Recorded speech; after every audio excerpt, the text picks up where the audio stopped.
ไม่สูงข้างพ่อแม่พี่น้องคนเมืองใต้เฮากูก็กูคนขนมไม่สูงพ่อแม่พี่น้อง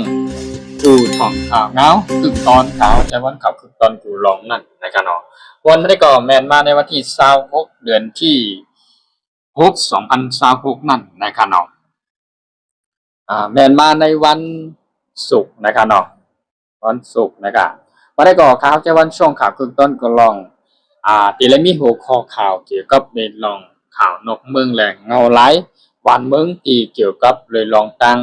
ในน้ำปางหลายทะเลหรือว่าช่องแคบโคมุดอีวานนั่นกันเนาะอยู่ที่มีหนึ่งหัวข้อนั่นกันเนาะหนึ่งหัวข้อข่าวกับในข่าวที่มาโต้ไต่ไทยรัฐนี่เปลี่ยนเป็นภาษาความไต้ความหลัดความใต้เฮานั้นเห็นหนังหรือปอมเมพี่น้องคนเมืองใต้เฮากูก็กูคนหาใจยิงกูเจ้ากูตนกูป้าในกันเนาะครับบ่เลยของแรงแจ้งถึงว่าข่าวเงาคือตอนยามตันนั่นเป็น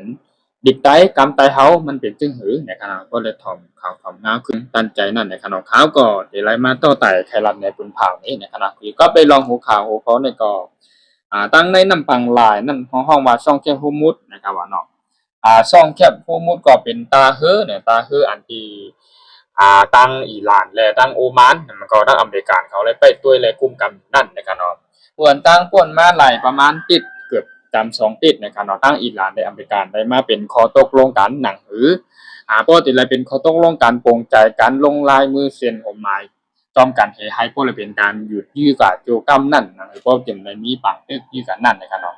ก็เป็นกว่าอันเย่าอย่าเข้มแหลบเสียฉาเย่าไหนกัมได้ขายในลูกเฮิมนั่นก็เฮืออันไรอันว่าเฮือในเมืองไหลจูเจ้าคือเนี่ยที่อันไรตกขำมาอยู่ในน้ำปังหลายโดยช่วงแคบภูมุททะเลนั่นกันเนาะมีอยู่ที่หลายล้ำในการนับเป็นของปากล้ำมันในการที่ขำคืดไว้อยู่นั่นในการกวนอันที่ไรจับคิดไว้อยู่จอมตาเฮือในน้ำปังหลายช่องแคบภูมุทนั่นก็มีอยู่แทง10,000เหงกว่าก็ในการเนาะก็ได้มีไผ่เจ้าหน้าที่ภูมิคุณพรเหมือนพ้องว่าไผ่ภูมิจุ่มอยู่เอ็นนั่นก็ไล่ออนกันส่งหน้าที่ภูมิพรเจ้าหน้าที่ไล่มาจอยหรือบ่จ่าที่ก็จอยก้นอันในติดจับอยู่ในน้ำปางหลายทะเลช่องแคบภูมินั่นที่ป่นมาในกันเนาะแต่เมื่อว่ามื้อซื่นมาในกันกำได้มาเมื่อข่าวใหม่ล่าสุดในกันเนาะเกี่ยวกับไปลองเฮือตั้งเมืองสิงคโปร์ในกันเนาะเฮือตั้งเมืองสิงคโปร์แต่ว่าเป็นเฮือที่อันเมืองสิงคโปร์ในเรียนส่งของขายสินค้าที่นั่นกันเนาะมันจึงว่าคือเนี่ยที่เลยตังน้ำมันค่ะนะตังมันจึงว่าเป็นกล่องเป็นสินค้าเตรียมการขายในขนมเข้าออกเมืองในขนมต่างให้ก็เรียนเข้ากับภายในน้ำทะเลที่อันไผ่ตั้งอเมริกันและกองทัพปูมานเขานั่นไหลกุ้มกับไม่นั่นในขนมไล่เรียนผ่านกับทั้งปุ่นพอเรียนกว่าแทงตั้งนั่นก็ยากอีกนานในขนมก็ได้คือลำในไหลมีคอทัดสร้างมุ่นมีได้ว่าใจคือที่อันภายใต้กุ้มกำและเขาตกลง UN อันที่ในการจอยนั่นเป็นคือที่เมืองสิงคโปร์นะครับเป็นธงชาติสิงคโปร์ที่ว่าติดขนาดไล่ย่าหมากนั่นก็ดรวนนั่นก็ไล่ย่ายื้อใส่นะครับเนาะคือนั่นก็เพื่อก็ไล่ย่ายื้อใส่ไล่ตู้กอยหางน้ำนั่นเก่าแต่ว่าไล่ย่าคือแลเปิ้นพ้องมาเปิดนาซึจูในน้ำช่องแคบทะเลโฮมุดนั่นนะครับตาเหลียวต่อถึงย่านหรือนั่นก็ไปฮู้ว่าไผเป็นจุ่มไหลนะครับว่าเป็นจุ่มอเมริกานะจุ่มอิหร่านนะจุ่มโอมานจุ่มกองทัพเอ็นแห้งไหลได้ฮู้นะครับเนาะไล่มีการผูกโอ้กันแทงกล้ามนึงนั้นก็ไล่ปิกช่องแคบโฮมุด8กำเหลียวนะครับเนาะปิกช่องแคบโฮมุดโปตาปีมีเจ้าหน้าที่ภูมิพรภาย UN เขาเลยเข้ากว่าเอาแห้งกุ้นเอาเองแห้งให้ก็เข้ากับผู้จัดการจอยเฮืออันติดข้างอยู่นั่นหลายๆโปปากลำมันเนี่ยกันเนาะก้นก็อันติดข้างอยู่นั่นก็บอก10,000ปลาย10,000เพียงปลายก็ป้องมันเนี่ยกันเนาะก็อำไปไล่จอยออกมาไล่หมดเนี่ยกันเมื่อป่นมาวัน2วันอาทิตย์ป่นมาในแต่ไล่จอยเข้ากับจอยตา500 5ปากนะ5ปาก4ปากถึง5ปากลำเนี่ยก็ทุกคนก็ละจอยออกมาพองในกันเนาะแต่ว่ากำได้ไปไล่จอยหมดเนี่ยกำในไรว่าเงาลายอันบ่ขายเข้มแบบจึงหือในมี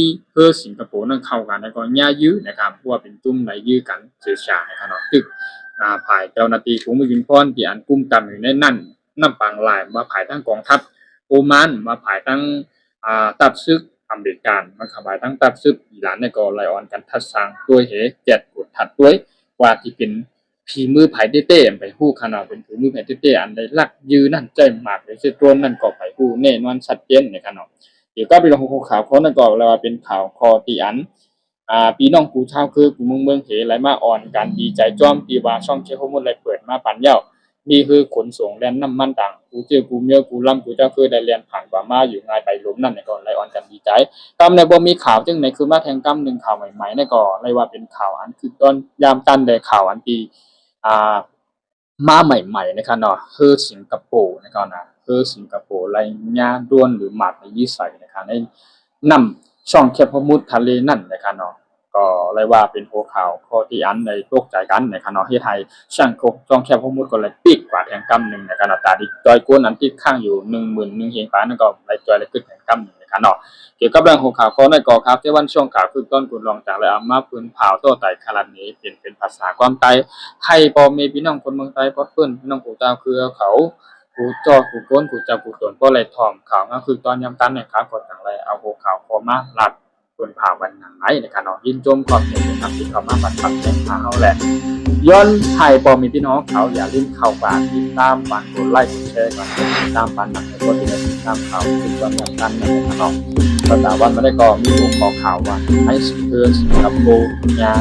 ยือแหล่ยาตัวยือใส่นั่นนะครับไทยก็ข่าวไปสิครับ